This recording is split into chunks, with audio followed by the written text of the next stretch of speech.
Welcome back, students, to the next part in our discussion on vectors.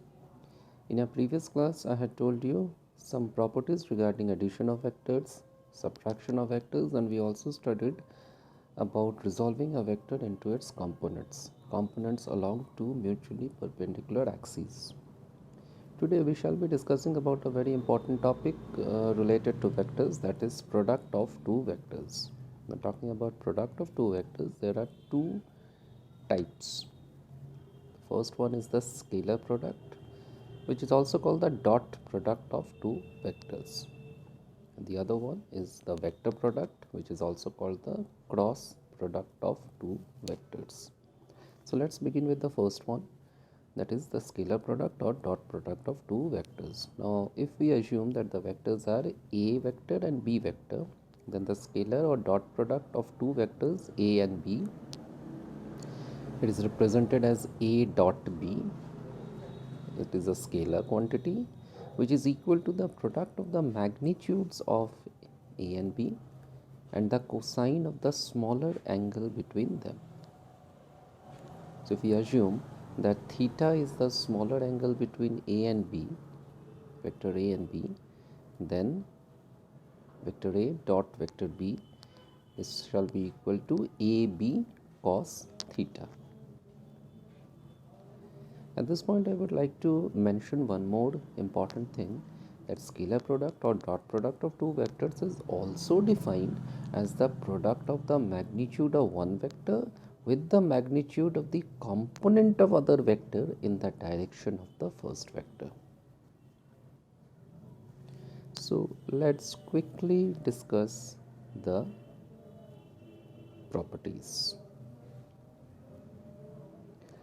Dot product of two vectors is commutative.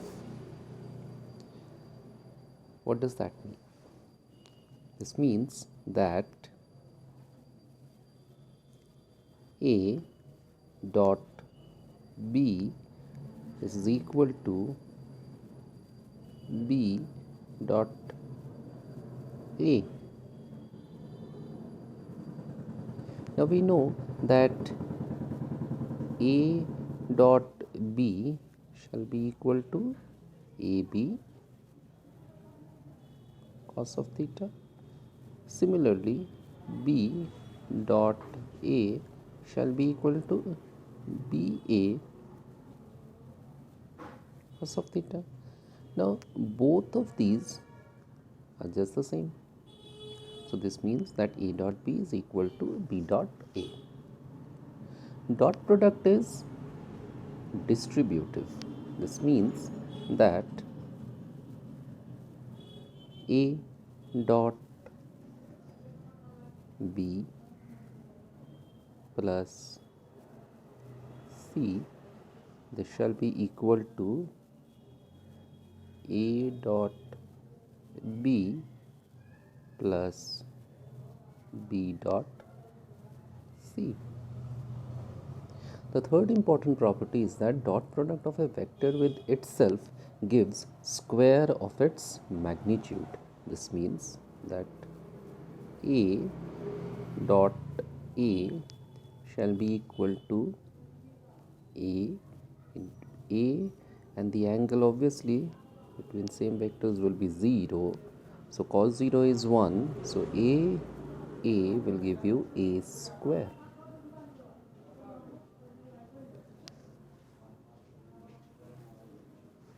Let's discuss some special cases. When two vectors are parallel, then theta will be equal to 0 degree, and obviously cos of 0 degree is equal to 1. This means that a dot b shall be equal to ab into 1, and obviously that shall be equal to a into b. For unit vectors, we can also write down I dot I, that is equal to j dot j, that is equal to k dot k and this is equal to 1.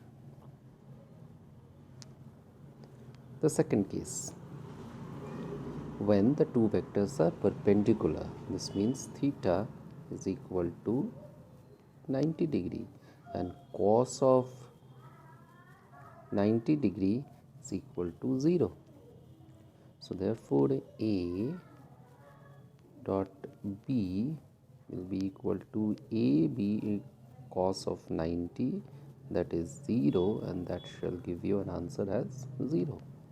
It means the dot product of two perpendicular vectors is 0. So hence we can write down I dot J, that is equal to J dot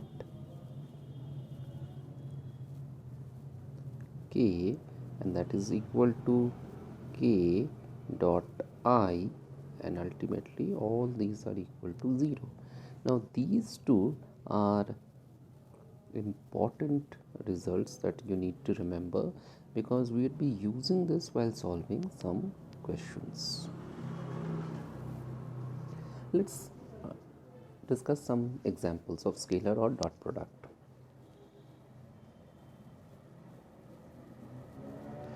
Work done. Now in physics you already have the concept of work, that whenever some force is applied on an object and displacement takes place in the direction of force, then work is said to be done. So work done, if we denote work done by W, then it is the dot product of force and displacement. So this is one example. Instantaneous power. The instantaneous power is defined as the dot product of force vector and the instantaneous velocity. This means power is the dot product of force vector and instantaneous velocity. Magnetic flux linked with the surface is defined as the dot product of magnetic field induction vector and the area vector. We denote magnetic flux by phi, and this is equal to magnetic field induction vector, the dot product of magnetic field induction vector and the area vector. Now since dot product of two vectors is a scalar, hence work done, power and magnetic flux are scalar quantities. Dot product in Cartesian coordinates. For this we have to write down both the vectors in the form of its components. This means if the vectors are A vector and B vector, then A vector shall be written as AX I cap plus AY J cap plus AZ K cap. Similarly, B vector will be written as BX I cap plus BY J cap plus BZ K cap. Then A dot B shall be equal to AX I cap plus AY J cap plus AZ K cap dot BX I cap plus BY J cap plus BZ K cap. So now we shall be taking the dot product. So obviously in this case you will be having terms as AX BX I dot I plus AX BY I dot J plus AX BZ I dot K plus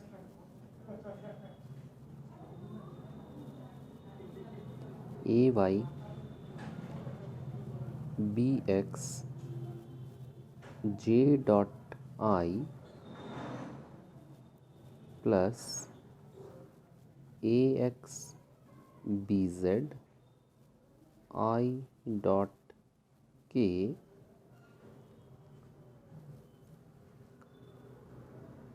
plus ay bx j dot I plus ay by j dot j plus ay bz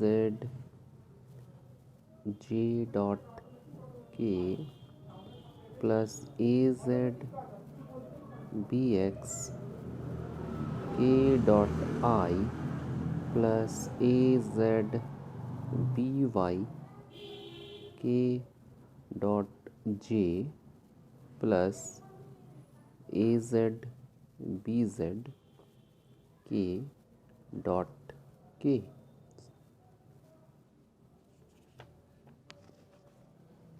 So ultimately you will find that the bracketed terms in which you need to take the dot product of the unit vectors, and using these two important equations that I was talking about, using these two important equations, when you substitute the values, you will find that only the terms that will remain will be ax bx plus ay by plus az bz, because you can see I dot I is 1 but I dot j is 0, I dot k is 0.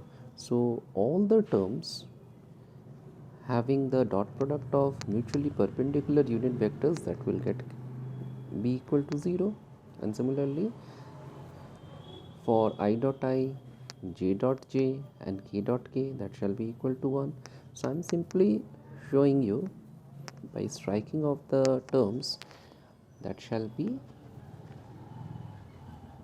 not be included, because they may eventually come out to be 0. So they are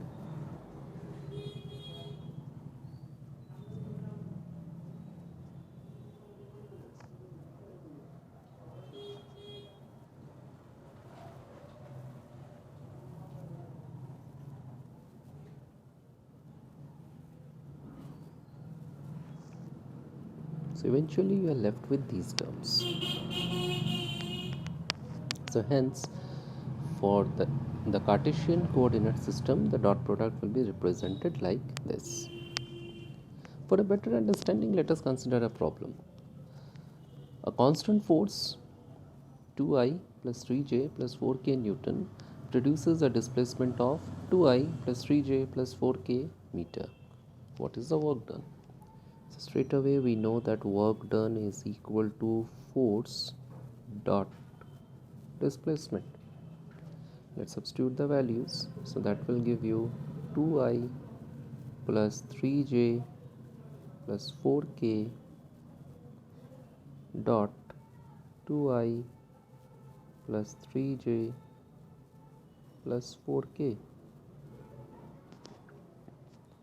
So on calculating further, you will get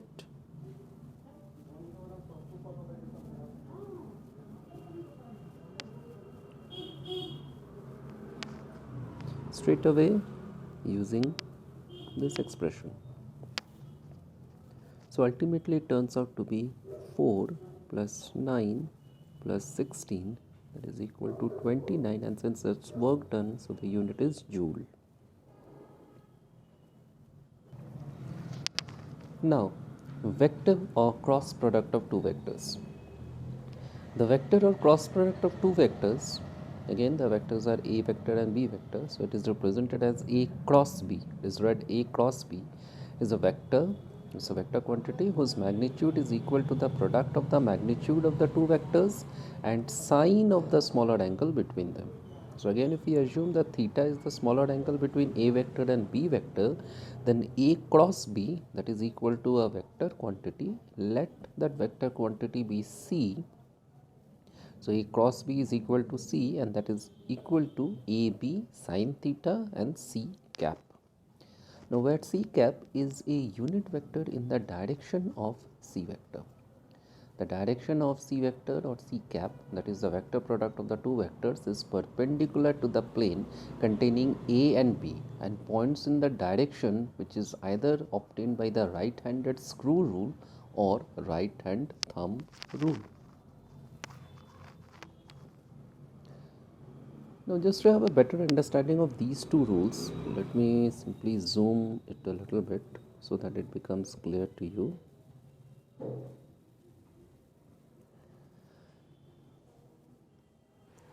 For right-handed screw rule, we just look into the pictures marked A and B. You can see the vectors A and B on the plane, and the angle between A vector and B vector is marked theta. So you can see what is the direction of C vector, that is A cross B. So according to right-handed screw rule, it states that if a right-handed screw placed with its axis perpendicular to the plane containing the two vectors is rotated from A to B. Now you may refer to the second picture, that is marked B. So it states that if a right-handed screw rule with its axis perpendicular to the plane containing the two vectors is rotated from vector A to vector B through smaller angle, then the sense of the advance of the tip of the screw gives the direction of A cross B or C. This means once you start rotating the screw from A to B, the direction in which the screw advances, the direction in which the screw moves, that will give you the direction of C vector. Coming to right-hand thumb rule, it states that if we curl the fingers of right hand, keeping the thumb erect in such a way so that they point in the direction of rotation of vector A to vector B through smaller angle, then the thumb points the direction of A cross B or the C vector. So in this way, we can actually find out the direction of the vector product.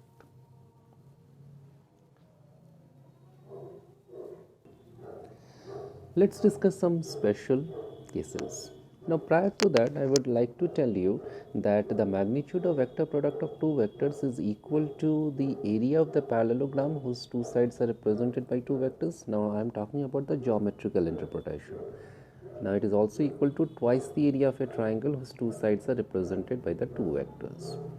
Now coming back to the special cases, again, if the two vectors are parallel or anti-parallel, then we will have theta equal to 0 or 180 degree. In both the cases, sine of theta will be equal to 0. Therefore,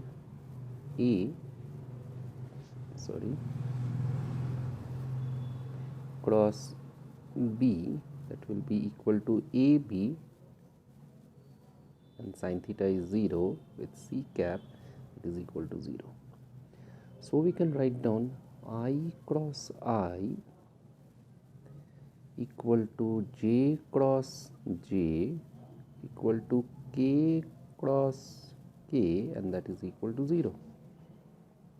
It means cross product of two parallel vectors is 0. Now what shall happen when the vectors are perpendicular? So theta will be equal to 90 degree, sine of theta will be equal to 1. So we can write down A cross B to be equal to AB, sine theta is 1, and C cap, that is AB C cap. So for unit vectors, what shall we write down? So we can write down for unit vectors I cross J, that is equal to K cap,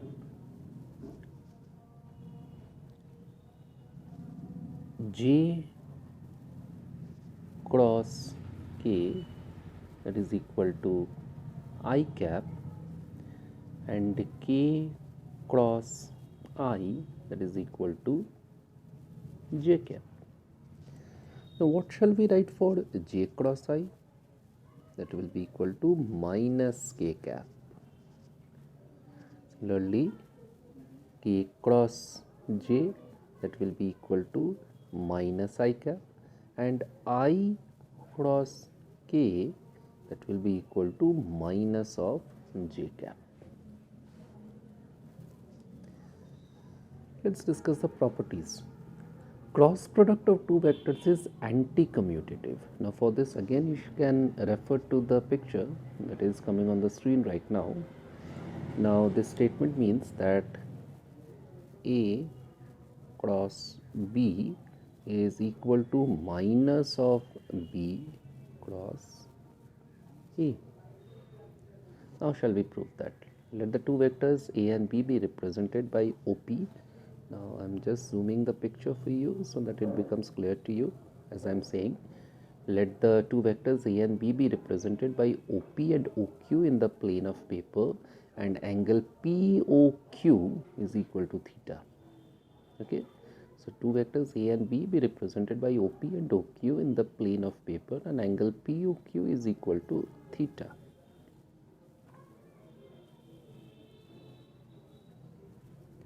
So now I may write down A cross B to be equal to C, and that is equal to AB sine of theta into C cap, where C cap is a unit vector perpendicular to the plane of vector directed outwards, as you can see in the picture.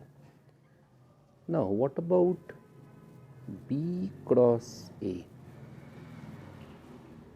Let us denote it by D vector, so that is equal to BA sine of theta into D cap, where D cap is a unit vector perpendicular to the plane of vector directed inwards, as you can see in the second picture.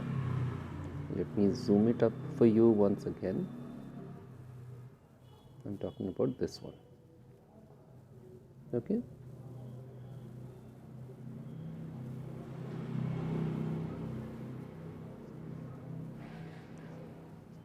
So clearly we can see that C cap is equal to minus of D cap, or D cap is equal to minus of C cap.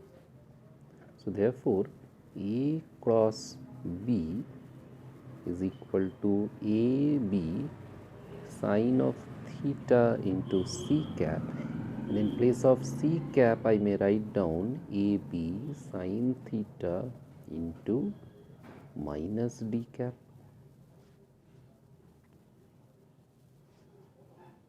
So this will be equal to minus BA sine of theta into D cap. So that is equal to minus of B cross A. So therefore A cross B is equal to minus of B cross A. Cross product of two vectors is distributive. This means A into B plus C is equal to A cross B plus A cross C. Cross product of two vectors is associative. This means A plus B cross C plus D, that will be equal to A cross C plus A cross D plus B cross C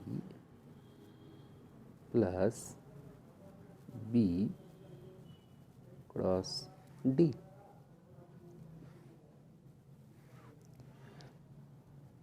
Let's discuss a few examples. Torque denoted by tau, the torque vector. Torque acting on a particle is equal to the vector or cross product of its position vector and force vector. So we may write down torque to be equal to the product of its position vector and the force vector. Angular momentum of a particle is equal to the vector or cross product of its position vector and its linear momentum.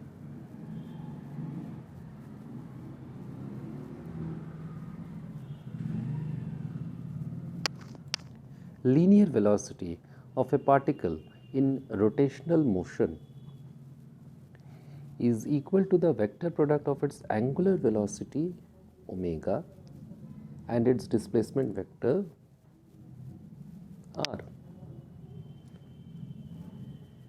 Centripetal acceleration of a particle is equal to the cross product of its angular velocity omega and its linear velocity vector.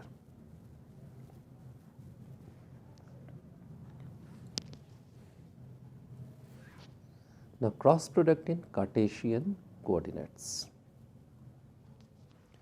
For this, again we shall consider two vectors A and B and write down both the vectors in the form of its components. So it shall be equal to ax I cap plus ay j cap plus az k cap, and B will be equal to bx I cap plus by j cap and bz k cap.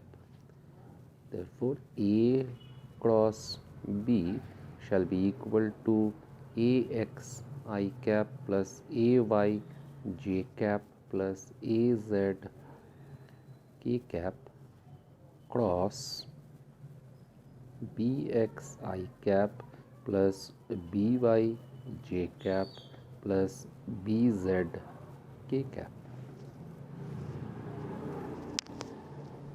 Further, we can write down this as equal to ax bx I cross I plus ax by I cross j plus ax bz I cross k plus ay bx j cross I plus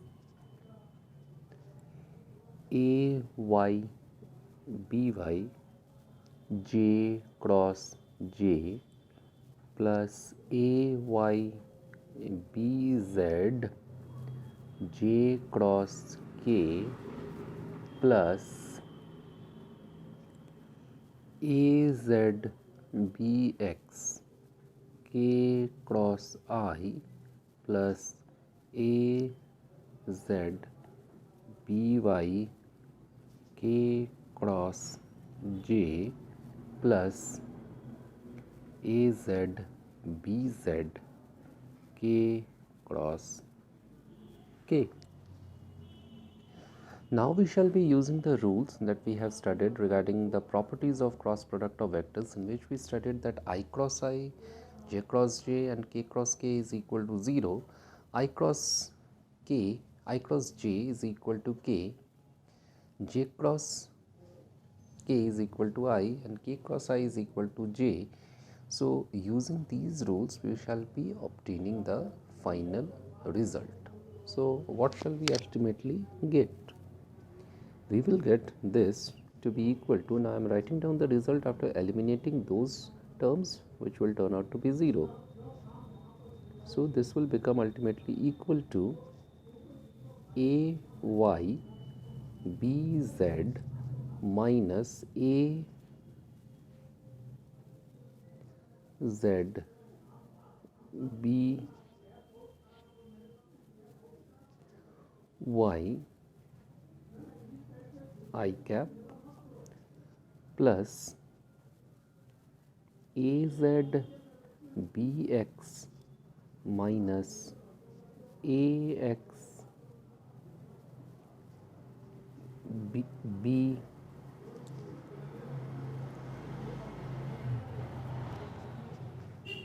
Z J cap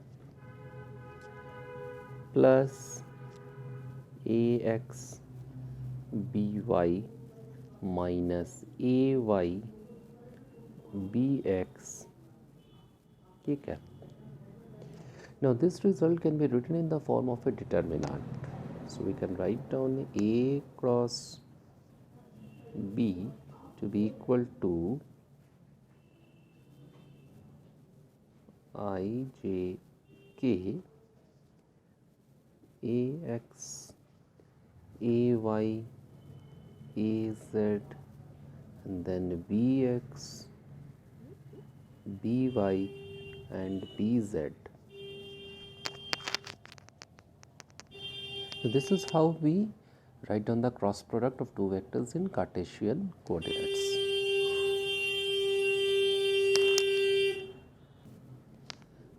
Again, to have a better understanding of the cross product of two vectors, let us solve a question. Find the magnitude of torque of a force F equal to minus 3 I cap plus j cap plus 5k Newton acting at a point R that is equal to 7 I cap plus 3j cap plus k meter. So we know that torque is equal to R cross F. So that shall be equal to, as per the given question, 7I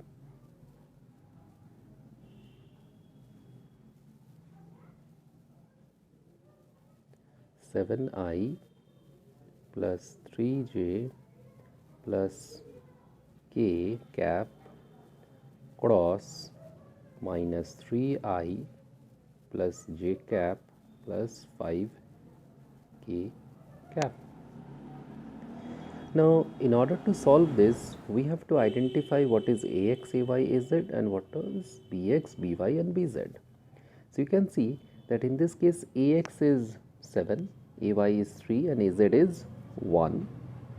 Similarly, BX is minus 3, BY is 1 and BZ is 5. So now in the determinant form, we can write this as I J K 7 3 1 minus 3 1 5. Let's solve it out. So this will give us I cap 3 into 5 minus 1 into 1. We are simply using the rule for solving the determinants plus j cap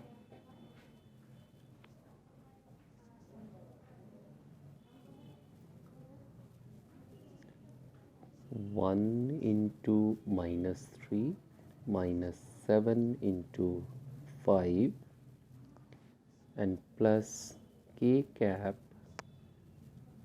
7 into 1 minus 3 into minus 3.